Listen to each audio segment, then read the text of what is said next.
오늘 하나님께서 우리에게 주시는 말씀은 신명기 1장 30절에서 33절 말씀입니다. 이제 하나님의 말씀을 봉독합니다. 너희보다 먼저 가시는 너희의 하나님 여호와께서 애굽에서 너희를 위하여 너희 목전에서 모든 일을 행하신 것 같이 이제도 너희를 위하여 싸우실 것이며 광야에서도 너희가 당하였거니와 사람이 자기 아들을 아는 것 같이 너희 하나님 여호와께서 너희가 걸어온 길에서 너희를 아느사 그곳까지 이르게 하시니라 하나 이 일에 너희가 너희 하나님 여호와를 믿지 아니하였도다. 그는 너희보다 먼저 그 길을 가시며 장막 칠 곳을 찾으시고 밤에는 불로 낮에는 구름으로 너희를 갈 길을 지시하신 자이시니라. 아멘. 우리 다시 좌우에 있는 분들과 인사합시다. 오늘도 승리합시다. 승리합시다. 예, 오늘도 우리는 믿음으로 승리하는 겁니다. 자, 광야의 길을 만드시는 하나님이신데 광야가 어떤 곳이냐? 그거를 좀 알자고 아까 우리가 찬양을 불렀잖아요. 깊은 어두움, 어두운 밤, 고독한 곳, 낮아지게 하는 곳, 기댈 곳 없는 곳이 광야다. 아까 불렀던 찬양, 그러기에 광야에서는 주님만이 내 도움이 되시고 주님만이 내 빛이 되시고 주님만이 내 친구가 되고 주님 손 놓고는 한순간도 살 수 없는 곳이 광야다. 여러분, 오늘 광야에서 어떻게 은혜를 입는가? 그래서 우리 신규민 솔리스트가 이 광야 찬양을 오늘 특심 둘째 날 찬양을 할 것이고 여러분들은 가사를 잘 음미하시면서 이 광야의 의미를 찬양을 통해서 생각을 하시면 좋을 것 같습니다.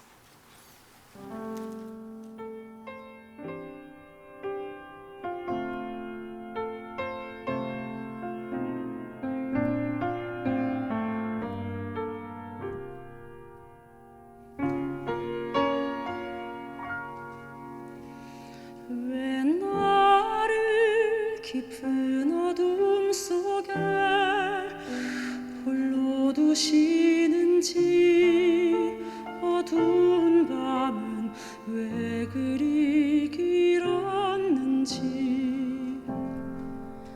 나를 고독하게 나를 낮아지게 세상 어디도 기댈 곳이 없게 하셨네.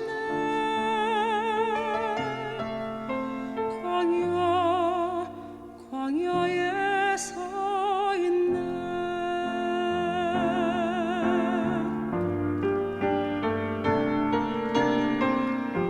주님만 내 도움이 되시고 주님만 내 빛이 되시는 주님만 내 친구 되시는 광야 주님 손 놓고는 단 하루도 살 수 없는 곳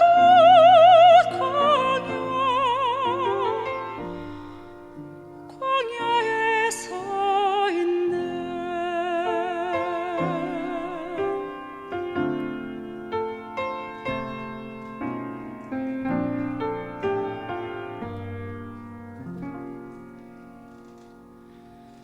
왜 나를 깊은 어둠 속에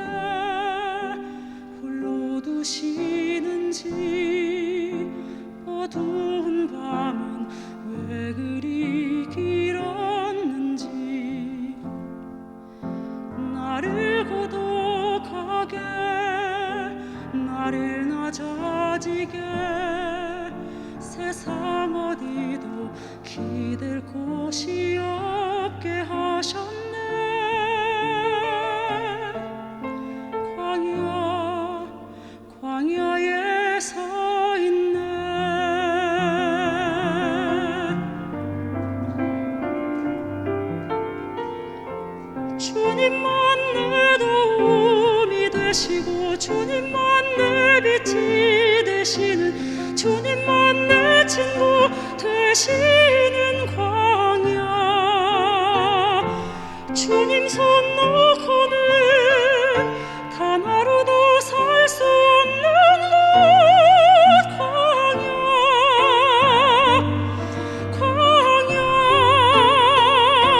주께서 나를 사용하시려 나를 더 정결케 하시려 나를 택하여 보내신 그곳 광야 성령이 내 영을 다시 태어나게 하는 곳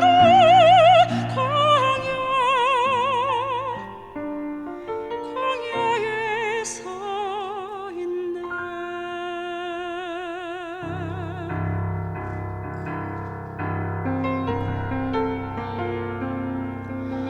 내 자가 산산이 깨지고 높아지려 했던 내 꿈도 주님 앞에 내려놓고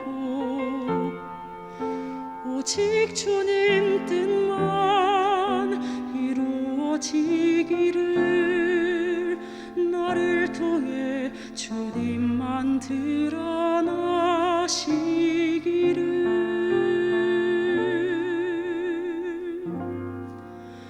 광야를 지나며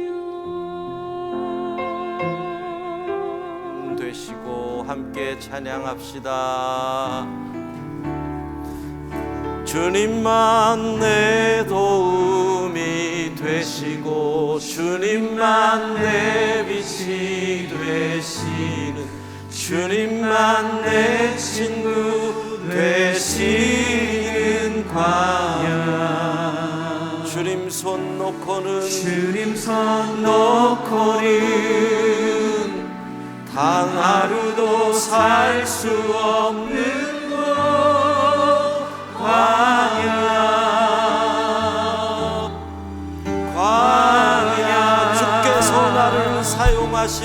주께서 나를 사용하시려 나를 더 정결케 하시려 나를 택하여 보내신 그곳 광야 성령이 내 영을 다시 태어나게 하는 곳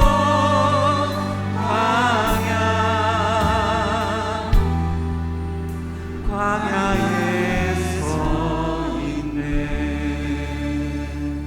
여러분이 있는 그곳이 광야일지라도 이 광야에 놀라운 주의 은혜가 숨겨져 있는 줄로 믿습니다. 그래서 제가 예전에 이런 말씀 드렸어요. 고난이 다가오면 이렇게 얘기하라 그랬어요. 보물 찾기다. 여러분, 고난에는 언제나 숨겨진 보물이 있거든요. 어렸을 때 보물 찾기 해봤어요? 해봤어요? 보물 찾기 잘하는 사람? 너희는 제주도 좋다. 나는 보물 찾기를 해서 뭐를 하나도 찾은 적이 없는데 여러분 고난이 다가오면 우리는 믿음으로 보물 찾기다. 하나님의 보물이 숨겨져 있다. 그 광야에서 성령이 내 영을 다시 태어나게 하시고 주님만 의지하고 주의 손 붙잡는 이게 보물인 거예요. 오늘 온라인으로 있는 분들 지금 댓글에 쓰는 거예요. 광야는 보물 찾기 장소다. 시작. 광야는 보물 찾기 장소다. 예. 자, 먼저 오늘 생각해야 할 광야는 자녀의 광야예요. 창세기 35장 1절부터 나오는 본문은 지금 야곱 가문이 다 멸망하게 생긴 거예요. 여러분, 자녀 교육 잘못 시키면 가문 말아먹습니다. 자녀 교육 제대로 못하면 완전히 가문 무너집니다. 예. 시므온과 레위가, 야곱의 아들인 시므온과 레위가 자기 여동생 디나의 복수를 하기 위해서 그 지역을 지배하고 있는 히위 족속의 하몰의 아들 가운데 자기네 집 옆에 있는 작은 부족 세겜이라는 사람이 추장으로 있는 부족 디나의 복수를 위해서 그 부족 사람들 남자들을 다 속여서 죽이는 거예요. 물론 발단은 세겜이 잘못했지요. 다 죽인 거예요. 그리고 제사는 노략질 해가고 가축 노략질 해가고 자식들 여자들은 노예로 끌고 가고 이게 있을 수 없는 일이에요. 말은 복수라고 했지만 실상은 강도짓 노략질 한 거지요. 그런데 야곱의 입장에서 생각하면은 이건 끝난 거예요. 왜? 그 주변에 있는 히위 족속들이 우리 친지를 이런 식으로 죽여하고 들고 일어나면 야곱의 가문은 하루아침에 멸망하는 거예요. 그래서 야곱이 자식들에게 그러잖아요. 창세기 바로 앞에 34장 29절이에요. 함께 우리 같이 읽어 34장 29절이 그건가요? 제가 잘못 봤나? 제가 읽을게요. 야곱이 시므온과 레위에게 이르되 너희가 내게 화를 끼쳐 나로 하여금 이 땅의 주민 곧 가나안 족속과 브리스 족속에게 악취를 내게 하였도다. 나는 수가 적은즉 그들이 모여 나를 치고 나를 죽이리니 그러면 나와 내 집이 멸망하리라. 아버지가 꾸짖어요. 너희 왜 이런 짓을 했니? 그랬더니 뭐라 그러느냐 하면 아버지에게 도리어 반항을 하는 거예요. 여러분 왜 그렇게 돼요? 야곱 가문은 지금 광야에 있는 거예요. 길이 안 보여요. 하나님이 겨우 살려주셔서 여기에 가문을 이뤘는데 뭐 때문에요? 자식 교육 잘못시켜서 멸망이 눈앞에 있는 거예요. 그런데 오늘 성경에서는 결국은 시므온과 레위가 그렇게 된 것은 야곱 탓이라는 거예요. 여러분 야곱 가문의 문제는 따져보면 다 아버지 야곱의 탓이에요. 성경은 얘기하는 거예요. 자녀의 문제는 결국 부모의 탓이다. 댓글에 쓰세요. 자녀의 문제는 결국 부모의 탓이다. 예. 뭐라고 얘기할 게 없다라는 거예요. 부모가 신앙교육 안 시킨 거예요. 본문에서 주님이 뭐라고 얘기해요? 야곱에게 너는 베델을 잊어버렸다. 그 베델이 뭐예요? 야곱이 30년 전에 가출했을 때 하나님 만난 곳이에요. 자기가 다시 돌아오면 반드시 베델에서 하나님을 예배했다고 약속한 곳이에요. 그런데 화장실 들어갈 때랑 나올 때랑 마음이 다르다고 베델을 잊어버렸거든요. 그 얘기가 상징하는 건 뭐예요? 속이 편해지는 그 순간 하나님을 잊었다는 거예요. 그리고 잘 먹고 잘 사는 거예요. 자녀에 대한 영적인 교육과 훈련은 하나도 안 시킨 가운데서 시므온과 레위가 반항을 하는 거죠. 여러분, 여기에 계신 부모님 여러분, 여러분이 결혼을 합니다. 자녀를 주시면 하나님 앞에서 온전하게 믿음으로 우리의 자녀들을 키우겠다고 약속하였습니다. 그런데 잊어버리지 않으셨습니까? 여러분 가운데서 지금 자녀를 생각하면 답답한 분들 있을 겁니다. 자녀를 생각하면 앞이 캄캄한 분 있을 겁니다. 자녀에게 깨진 독에 물 붓듯이 부어도 그 독이 깨어져서 안 되는 분들 있을 겁니다. 기억하십시오. 내 탓입니다. 내가 자녀를 믿음으로 교육하지 않은 겁니다. 그 아이가 필요한 나이에 정말 믿음이 들어가야 할 때 이 아이들을 학원에 뺑뺑이를 돌렸습니다. 이 아이에게 정말 신앙교육이 필요할 때 학교의 공부와 대학이 중요하다 이것만 강조를 했습니다. 그 아이들이 컸습니다. 지금 그 아이들 믿음 생활합니까? 어디 갔습니까? 우리의 자녀들이 어디로 갔습니까? 자녀를 생각하면 앞이 깜깜합니다. 이게 광야 아닙니까?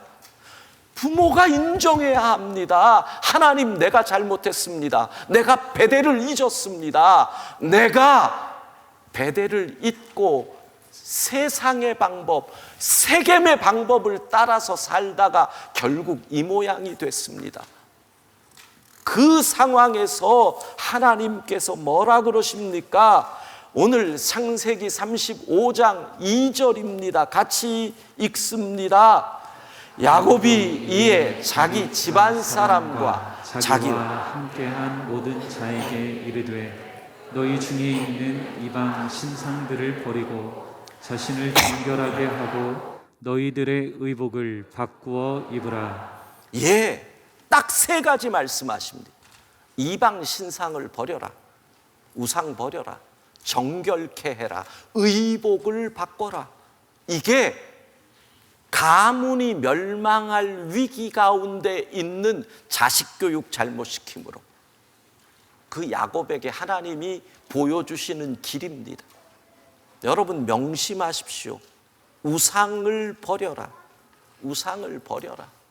예, 야곱 가정은 그 뒤에 보면 아직까지도 우상을 가지고 있었습니다. 4절 보세요. 자기 손에 있는 모든 이방 신들과 이방 신상 가지고 있었어요. 아직도 있었단 말이에요.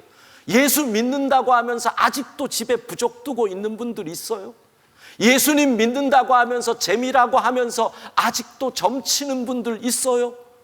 안 돼요, 안 돼요. 어떻게 하나님이 그 집에 복을 주겠어요? 예수님 믿는다고 하면서 아직도 오늘의 운세, 그게 무슨 믿음이에요? 양다리지, 양다리. 하나님은 근데 인정을 안 해줘요. 여러분이 오늘 결단해야 할 것이 이방 신상을 버린다. 그런데 이 세 가지 가운데서 오늘 우리가 생각해야 될 게 의복을 바꿔라는 거예요. 의복을 바꿔라. 이게 무엇일까요? 형식을 갖추라는 거예요. 여러분, 신앙에 있어서는요, 형식이 본질을 규제할 때가 있어요. 사람들이 그래요. 본질이 중요하지 형식이 뭐가 중요하냐? 천만에요. 형식이 때로는 본질을 규제할 때가 있어요. 보세요. 여러분이 예배당이라고 하는 오프라인의 이 형식의 자리에 나오면 여러분의 태도와 자세가 바뀌잖아요. 본질이 규제당한단 말이에요. 그런데 집 안에서 온라인으로 지금 예배하고 있는 741분, 여러분의 자세는 어떠신가요? 여러분은 지금 어떤 자세로 예배하고 있는가요? 예, 형식을 바꾸라는 거예요.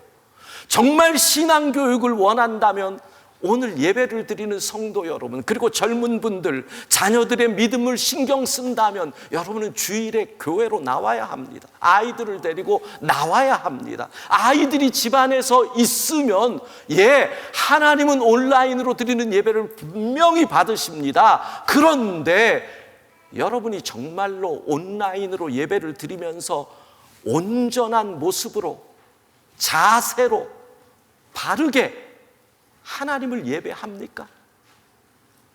정말 그러신다면 그러셔도 됩니다. 여러분의 자녀들이 주일에 온라인으로 예배를 드리는 엄마의 모습, 우리 가정의 모습을 보면서 우리는 정말 거룩하게 바르게 예배를 드린다라고 한다면 좋아요. 그런데 인간이 그러던가요? 어느 순간 다리가 뻗고, 어느 순간 허리가 쭉 내려가고, 어느 순간 눈에는 눈곱이 붙어 있고, 어느 순간 우리는 예배를 드리는 건지 아니면 또 다른 드라마를 보는 건지 구별이 안 돼요. 의복을 바꾸라는 거예요. 형식.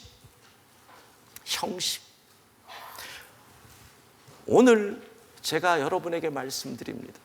분명히 우리가 온라인으로도 하나님을 예배합니다.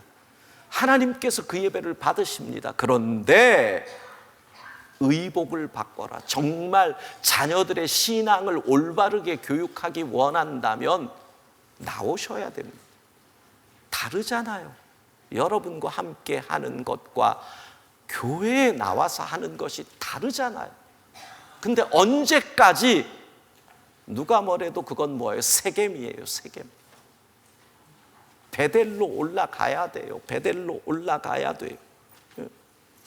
자녀로 인해서 가정의 광야가 올 때 부모는 빨리 인정해야 돼요. 하나님께 내가 베델을 잊었습니다를 고백해야 돼요. 그리고 눈에 보이는 우상을 제거해야 돼요. 눈에 보이는 우상이 단순히 이방 신상만 있어요. 귀걸이도 있단 말이에요. 이 귀걸이를 의미하는 게 아니에요. 여러분, 아빠들 가운데서 가만히 보면 하나님보다도 더 애지중지하는 게 아빠들에게 있다. 아이가 그걸 봐요. 그럼 그게 우상이지 뭐예요. 믿음보다 더 애지중지하는 게 보이면 그게 우상이잖아요. 어떤 아빠는 사진 찍는 게 취미예요. 딴 건 못해도 카메라는 사야 돼. 카메라 그 비싼 거를 여기도 사고 저기도 사고 손도 못 대게 하는 거. 성경책은 내던지고 보세요. 뭘까요? 그게 우상이지. 그게 우상이지. 여러분의 취미 생활을 뭐라 그러는 게 아니에요. 그런데 신앙 하나님보다도 더 우선하는 것이 있다면 그걸 누가 봐요? 아이들은 정확히 봐. 아이들은 정확히 봐. 그러면 안 되는 거. 정결케 하는 거. 온라인으로 예배를 드린다. 정결케 하셔요. 예배 드리는 그곳을 청소 깨끗이 하고 토요일 날에 정결케 하세요. 온라인으로 예배를 드리려면 아이들이 보는 그곳에서 주일날 예배 전에 샤워 다 하고 옷 정장으로 하고 정결케 하시라고요. 정결케. 그걸 보란 말이에요. 아이들이 봐야죠. 아, 우리가 집에서 온라인으로 예배하지만 이방 신상 우상을 제거하는구나, 정결케 하는구나, 의복을 바꾸는구나. 그러면 그곳이 가정일지라도 베델이 될 줄로 믿습니다. 그게 어려우니 오라는 거예요. 베델로 떠나오라는 거예요. 안 그러면 후회하십니다. 진짜 후회합니다. 나중에 우리의 자녀들의 믿음이 완전히 흔들리고 세상으로 나간 이후에는 방법이 없어. 방법이 없어. 그거 별거 아닙니다. 저도 마찬가지. 저도 마찬가지. 내가 그때 우리 아이들하고 시간을 더 보냈어야 되는데, 그러면 우리 아이들의 믿음이 조금 더 자랐을 텐데. 그 제일 중요한 사춘기 그 시간에 뭐 그리 바쁘다고 교회에서 새벽부터 밤까지 살아가지고 조금만 시간을 냈으면 되는, 그게 너무 가슴 아파서 여러분들한테 얘기하는 거예요. 나같이 어리석은 아버지가 되지 말라고. 베델로. 그 다음에 두 번째는 영적인 광야예요. 영적인 광야. 믿음 생활 잘했는데 광야에 달할 수가 있다는 거예요. 그게 뭐예요? 아브라함에게 이해할 수 없는 일이 생긴 거죠. 말씀에 순종했어요. 그가 하란을 떠났을 때 나이가 75이에요. 그리고 25년 떠돌아다니면서 순종해가지고 드디어 하나님께서 기다렸더니 아들 이삭을 주셨는데 하나님이 뭐라 그래요? 이삭을 바쳐라. 번제물로 드려라. 여러분, 이게 영적인 광야인 거예요. 나는 믿음 생활 잘했거든요. 하나님 뜻대로 살았거든요. 순종했거든요. 근데 하나님이 원하시는 게 이해가 안 되는 거예요. 상식에 안 맞는 거예요. 믿음으로도 안 보이는 거예요. 하나님의 뜻이 무엇인지 몰라요. 어디로 가야 할지 몰라요. 영적인 광야에 들어선 거예요. 그런데 여기서요, 왜 아브라함이 믿음의 조상인지를 알려줘요. 3절 창세기 22장 3절이에요. 아브라함이 아침에 일찍이 일어나 나귀의 안장을 지우. 이게 아브라함이 얼마나, 여러분, 우리 가운데 자식에게 문제 생길 때 믿음 지킬 사람 몇 명이나 될까? 그것도 100세에 낳은 아들인데. 그런데 그냥 일어나요. 아침에 일찍이. 제가 생각할 때는 사라가 늦잠 잘 시간, 사라가 알면 이 영감탱이가 미쳤나 이러고 나올 것 같으니까 사라에게도 말 안 하고 사라가 잘 시간에 그냥 바로 일어나서 나오는 거예요. 여러분, 영적인 광야에서 있을 때는 따라합시다. 무조건 순종한다. 무조건 순종한다. 그러면 여호와 이레의 하나님을 만날 줄로 믿습니다. 그러면 알게 되는 거예요. 하나님의 뜻을 알게 되는 거예요. 하나님이 뭐라고 얘기하셔요? 내가 널 보니 아들 줬더니 마음 다 빼앗긴 것 같더라. 내가 너에게 아들 줬더니 아들을 나보다 더 사랑하는 것 같더라. 그래서 테스트 한번 해봤다. 그런데 나를 더 사랑하는 것 확실히 알았다. 인정. 여러분, 하나님의 뜻 몰랐어요.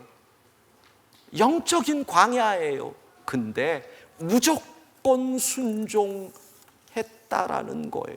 그렇습니다. 믿음의 길을 갈 때 내 상식과 하나님의 뜻에 안 맞을 때 우리의 고민이 시작이 됩니다. 내 생각과 하나님의 뜻이 상충될 때 우리의 갈등이 시작된다라는 겁니다. 그래서 믿음을 떠나는 사람들이 많아요. 근데 아브라함은 뭐예요? 모르지만 순종합니다. 이해가 안 되지만 순종합니다. 내 판단보다 하나님을 믿기에 순종합니다. 이사야 선지자, 이사야 55장 9절 같이 읽습니다. 이는 하늘이 땅보다 높음같이 내 길은 너희의 길보다 높으며 내 생각은 너희의 생각보다 높으니. 우리의 하나님을 믿는다면 순종하는 겁니다. 제가 그런 말 많이 하잖아요. 우리의 믿음은 이해가 돼서 믿는 게 아니라 믿으니까 이해가 되더라. 그런 말씀 많이 드리잖아요. 마찬가지예요. 우리가 믿음의 길을 걸어갈 때 이해가 돼서 순종하는 게 아니라 순종하다 보니 이해가 되더라. 이 시대에 진짜 이해 안 되는 게, 여러분, 우리 솔직히 까놓고 11조 이해돼요? 11조가 이해가 돼요? 이해 안 돼요. 그런데 순종하는 것, 놀라워요. 순종하니 이해가 되더라. 이게 믿음의 영역이라는 거예요. 자, 댓글 이렇게 씁니다. 이해돼서 순종하는 게 아니라 순종하니 이해된다. 자, 이해돼서 순종하는 게 아니라 순종하니까 이해가 된다. 예, 정말 그대로 쓰는 분은 없군요. 무조건 순종한다. 순종하니 이해된다. 이해되더라. 이해되더라는 아닌데. 이런 분도 있어요. 순종짱.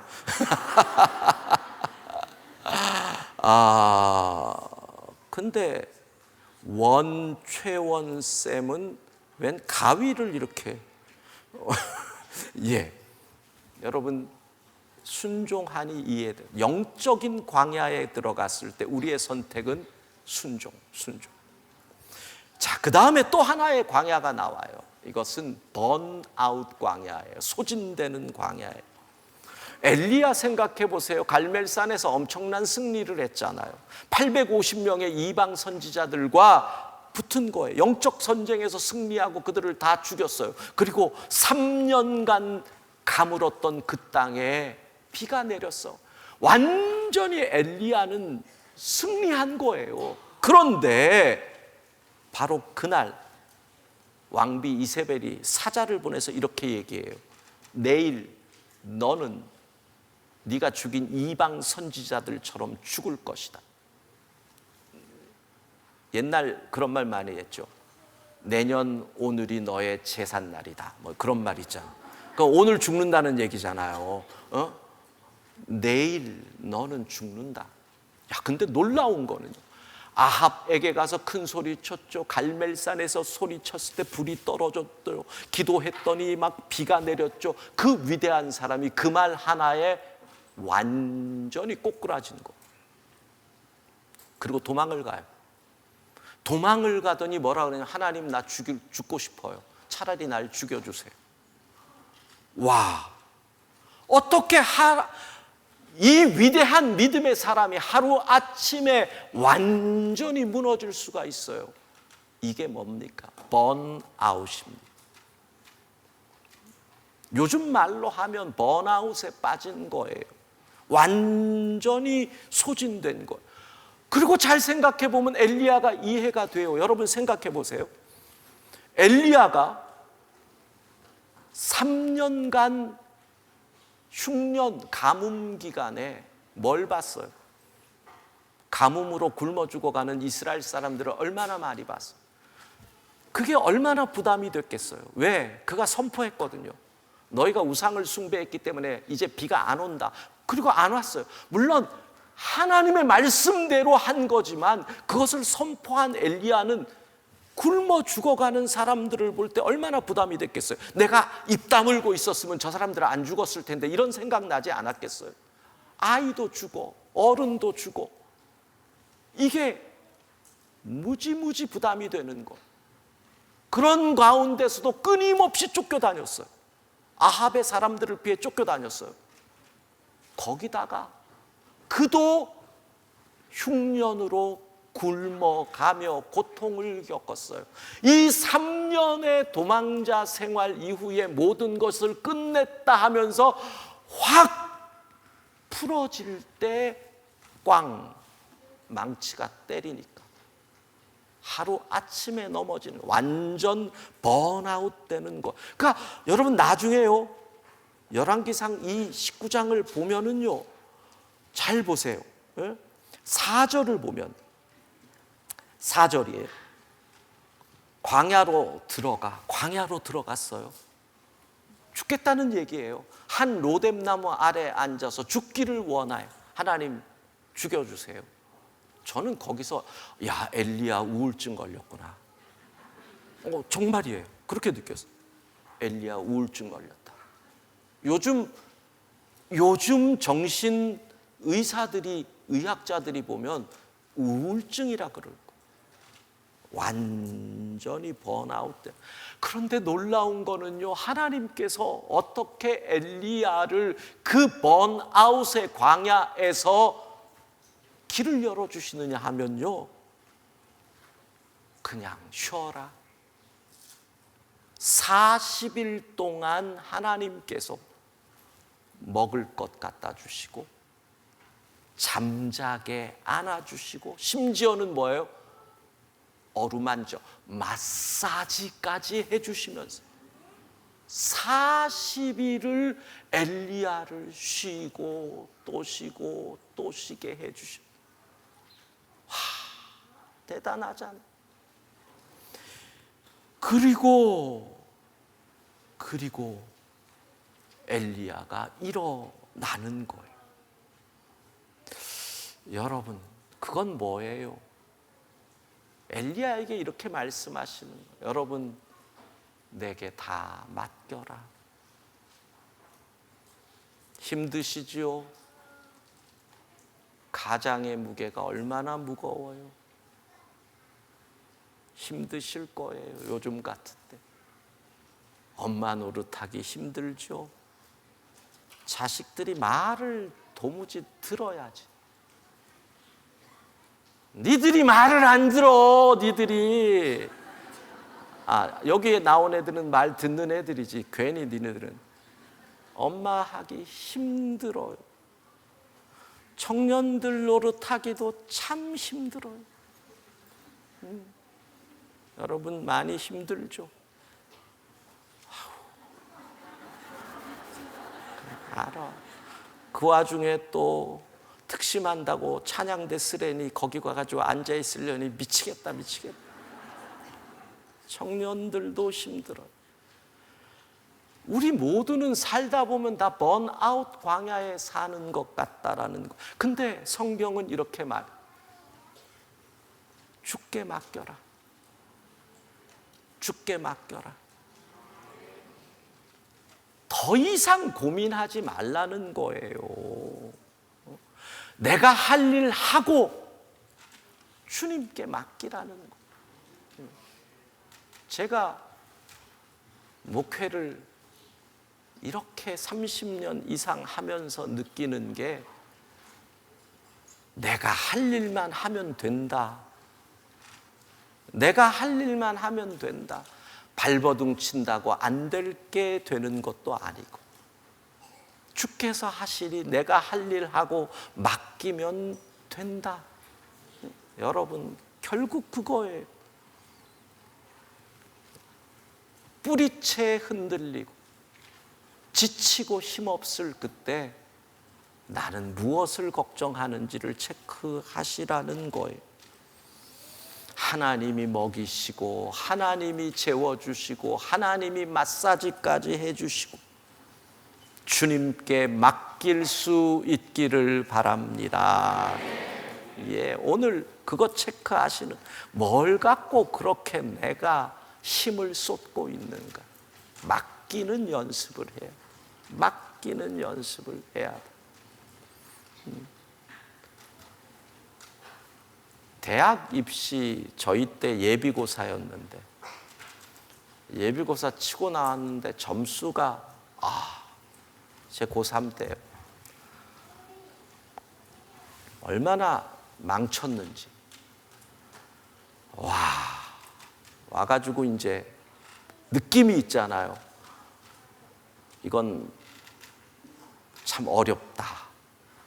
이런 생각이 들어와가지고 점수를 채점을 한 다음에는 딱 덮어두고 그러고 앉아서 이랬는데 눈물이 뚝뚝 떨어지더라고요. 눈물이 뚝뚝 떨어지더라고요. 저희 어머니가 딱 눈치를 보더니 망쳤구나. 이걸 이제 아신 거예요. 어머니가 딱 그러시더라고요. 네가 할 건 다 했다. 잊어라. 그 얘기가 좀 좋게 들리지는 않았어요. 나는 너를 포기한다. 뭐 이렇게 들렸어요. 기분이 안 좋았어요. 나중에 많은 걸 배웠어요. 이미 끝난 것 가지고 내가 아무리 해도 소용없는 거예요. 지혜는 뭐예요? 빨리 털고 다음을 준비하는 게 지혜잖아요. 근데 우리는 맨날 그걸 붙잡고 묵상하고 또 묵상하고 또 묵상하고. 여러분 주님께 맡길 수 있기를 바랍니다. 댓글에 달린 성도 가운데 한 분이 정말 귀한 청년들입니다. 다음 세대의 믿음의 대를 이어갈 소중한 청년들을 사랑합니다. 근데 이분 이름이 건물주라고 돼요.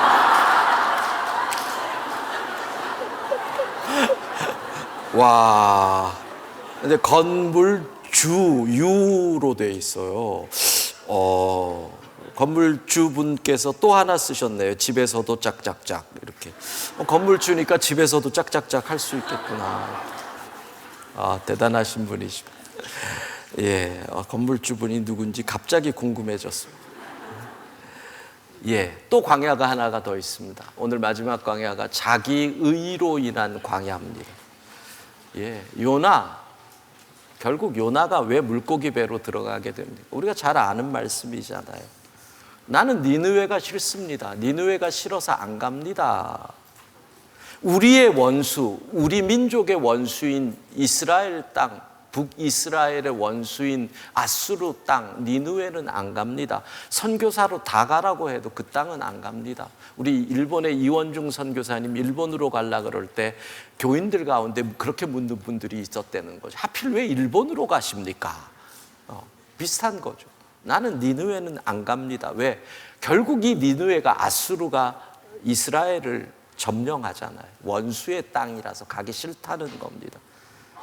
여러분, 자기 의로 사는 사람들이 광야에 들어갑니다.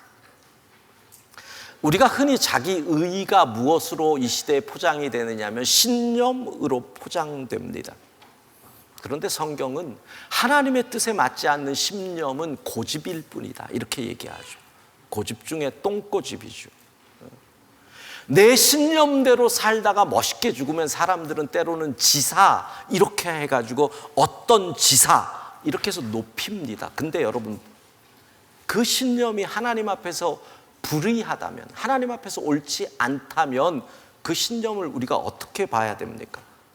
그리고 그 결과 영원한 지옥으로 간다면 그 신념이 무슨 의미가 있냐라는 거예요. 여러분, 이 땅에서 살고 끝나는 거라면 신념대로 사는 게 멋있어요. 이 땅에서의 삶, 그리고 죽음으로 모든 게 끝난다면 그렇죠, 각자 자기 신념대로 사는 거 멋있는 거예요. 근데 성경은 아니라는 거죠.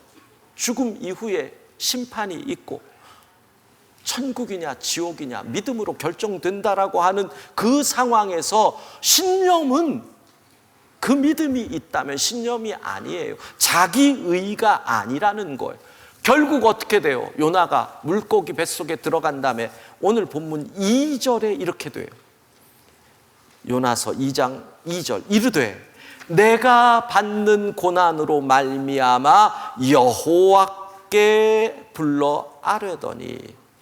참, 뭔 말이에요?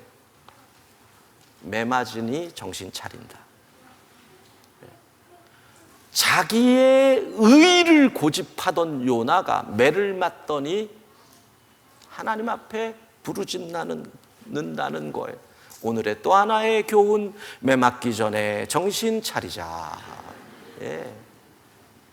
자기 의를 고집하다 광야에 빠지면 어디로 갈지 몰라요. 그런데 보세요, 7절. 내 영혼이 내 속에서 피곤할 때. 왜 영혼이 피곤할까요? 지금 그렇게 고백하는 거잖아요. 내 영혼이 피곤합니다. 내 의와 영혼이 싸우는 거거든. 내 의는 자기의 신념이 옳다 그러는데 영혼은 하나님의 뜻이 옳다라고 얘기를 하는 거거든요. 그러니까 영혼이 피곤한 거예요. 그 싸움에서 그 영혼이 피곤할 때가 되며 자기 의를, 자기 고집을 꺾은 거죠. 자기 의를 고집하다가 주 앞에서 쫓겨난 거예요. 그래서 자기 의를 내려놓으니 7절에 내 기도가 주께 이르러 싸우며 주의 성전에 미쳤나이다. 여러분, 길이 열린다는 거예요. 내가 옳다, 중요해요. 그거 있어야 돼요. 내가 맞다, 중요해요. 그거 있어야 우리가 살아갈 수 있어요. 내가 정의다, 내가 선이다. 그런데 누구도 정의와 선을 내가 가질 수가 없어요. 자기 의를 부인해야 돼요. 뭐라 그래요?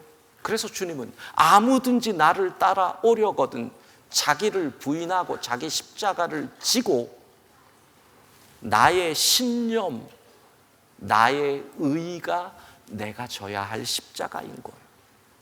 여러분, 믿음의 사람들은 평생 자기를 부인해야 돼요. 평생 내 고집을 꺾어야 돼요. 내 뜻을 고집하다가 광야에서 길을 못 찾을 때가 너무나 많거든요. 주의 뜻, 자기를 부인하고 주님을 따라갈 수 있기를 바랍니다. 하나님은 너를 만드신 분 찬양합니다.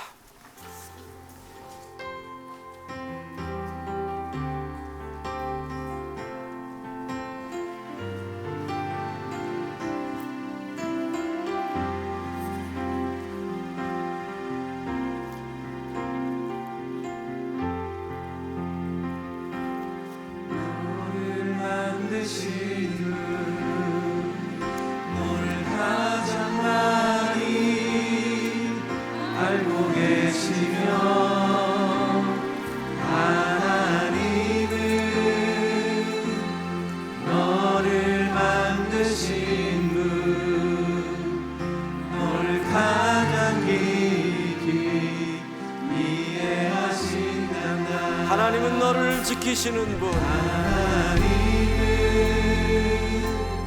너를 지키시는 분, 너를 절대 포기하지 않으며, 하나님은 너를 지키시는 분, 너를 쉬지 않고 지켜보신단다. 그의 생각 셀 수 없고 그의 자비 무궁하며 그의 성실 날마다 새롭고 그의 사랑 끝이 없단다. 하나님은 너를 원하시는 분, 하나님은 너를 원하시는 이 세상 그 무엇 그 누구보다 이 세상 그 무엇 그 누구보다 하나님은 너를 하나님은 너를 원하시는 분, 너와 같이 너와 있고 같이 싶어 하신단다. 싶어 하신단다. 하나님은 너를 하나님은 인도하는 분, 너를 인도하는 분, 광야에서도 폭풍 중에도 폭풍 중에도 하나님은 너를 하나님은 너를 인도하는 분, 푸른 초장으로 초장으로 인도하신단다. 그의 생각 그의 오른손 들고 찬양합시다. 셀 수 없고 그의 자비 그의 자비 무궁하며 그의 성실 그의 성실 날마다 날마다 새롭고 그의 사랑 끝이 없단다. 광야에서도 어떤 광야에서도 여러분을 향한 하나님의 계획과 생각은 반드시 있는 줄로 믿습니다. 이 찬양할 때요, 후렴 부분에 있잖아요. 그의 생각 셀 수 없고, 그 찬양할 때 저는 그렇게 해요. 그의 생각할 때 괄호 열고서 나를 향한 주님의 생각은 셀 수가 없고, 그의 자비 나를 향한 그의 자비는 무궁하며, 그의 성실 나를 향한 그의 성실은 날마다 새롭고, 이 찬양을 나를 향한 찬양으로 고백하면서 그의 생각 그의 생각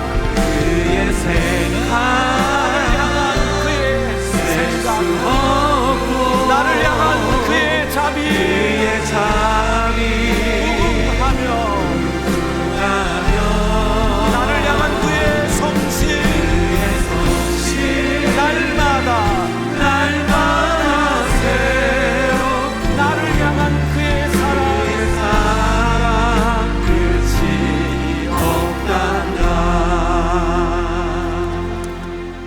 말씀을 함께 읽도록 하겠습니다. 같이 읽습니다. 광야에서 길을 만드시는 하나님을 모세는 신명기에서 이렇게 묘사하고 있다. 너희보다 먼저 가시는 하나님, 사람이 자기의 아들을 안는 것 같이 너희를 안으시는 하나님. 하나님은 광야에서 길을 만드실 때 미리 우리가 갈 길을 가셔서 준비해 주시고 필요할 때 우리를 업고 그 길을 가시는 하나님이시다. 광야의 길을 만드시는 하나님을 신뢰하고 이 길을 담대히 걸어가자. 아멘. 예, 22교구 오늘 찬양 너무너무 감사합니다. 귀한 찬양 은혜 많이 받았습니다. 청년들 찬양 감사. 무화과 나무 잎이 마르고 그래서 진짜 마르는 것 같았습니다. 그렇게 마르게 부르는 줄은 몰랐습니다. 포도 열매가 진짜 없는 것 같았습니다. 없고 마르고 우리의 양들은 다 굶어 죽었고 막 그렇게 느낌이 들 정도로 처절하게 불러주셔서 그래서 더 기뻤습니다. 감사를 드립니다. 예, 오늘 여러분 오아시스 가운데 아입니다. 아폴로 예, 오아시스인데 뭐라고 아까 설명을 하더라? 허점이라 그랬어요? 뭐라 그랬더라? 권 목사님 뭐라 그랬지? 허점? 허를 찔러서 하로 했대요. 하리보래요, 하리보. 예, 오하시스. 예, 오하시스. 자기들이 생각을 못했다는 얘기는 안 하고 허점을 찔렀다 뭐 이런 식으로 표현을 했습니다. 하리보인데 드시다가 이렇게 목으로 그냥 넘어가지 않게 조심해 주시고, 연세 드신 분들은 혹시 이 틀니 빠질지 모른다고 우리 15교구에서 걱정을 많이 하시니까 드실 때 조심해 달라고 광고를 부탁을 했습니다. 오늘 받아가시고요. 오늘은 환우들을 위한 안수기도가 광야에서 질병 가운데 있는 분들을 위한 안수기도가 이어질 것입니다. 함께 해 주시고요. 내일 수요 오전 기도에 모이지 않습니다. 오후에 특심으로 함께 하게 된다는 거 기억을 해 주시기를 부탁을 드립니다. 좌우에 있는 분들과 인사하십시다. 광야의 길이 만들어집니다. 광야의 길이 만들어집니다. 예, 기도하겠습니다. 지금은 우리 주 예수 그리스도의 은혜와 하나님 아버지의 무한하신 사랑하심과 성령의 감동교통 충만하심이 광야의 길을 만드시는 그 은혜 가운데 오늘도 당당히 이 땅을 살아갈 모든 영광의 식구들 위해 이제로부터 영원까지 함께 하시기를 간절히 축원하옵나이다. 아멘.